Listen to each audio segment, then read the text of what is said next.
Guys, magandang hapon. Ngayong gabi ay magtitinula ako ng manok. Magtitinula tayo ng manok. Meron tayong dahon ng sili, siyempre. Dahon ng sili. Siyempre, may nawawala ang luya. Ay, bawang, nakalimutan ko. Napalingkin na ito kanina. Puro pakpak ang binili natin, guys. Mura lang. 100.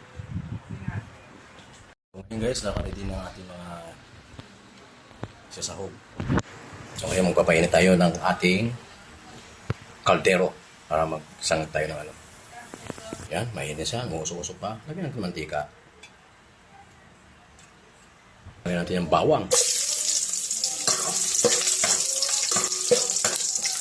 Lagyan natin yung luya. Luya. Luya pa lang. Tapos, lagyan natin ang sibuyas.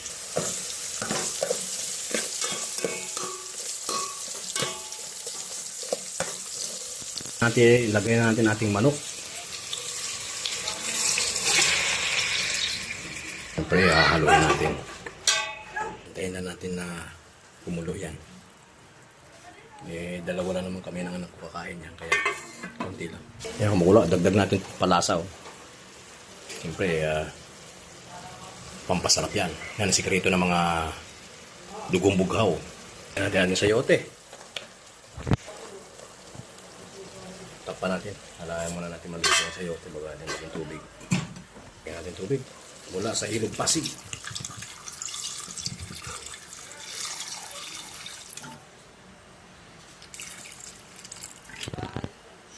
Tama na yan. Bang nagpapakulo, kain na tayo sa atin. Sagi muna tayo. Laki punggok.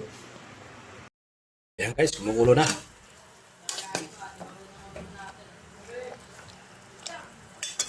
Bigyan natin magic syrup. Pag walang lasa.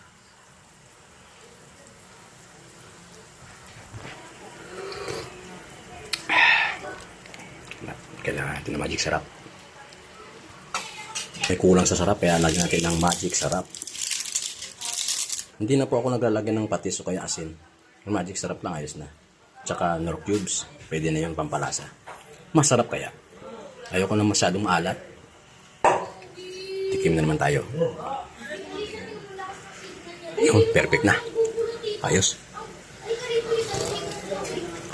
Sarap. Yan ang masarap. Talagang perfect. Bigyan natin yung dahong sili. Hugasan ko na yan. Hindi tayo nakabili ng siling haba. Ayos na yan. Lutong probinsya yan eh. Pala natin. Pagkulo, luto na yan. Guys, luto na ang ating tinolang manok. Bibigyan natin ito kila nanay. Wala silang unang mata dun. Thank you for loving me. I love you all. Samahan natin ang saging bigay kila nanay. Kailangan niya ng saging.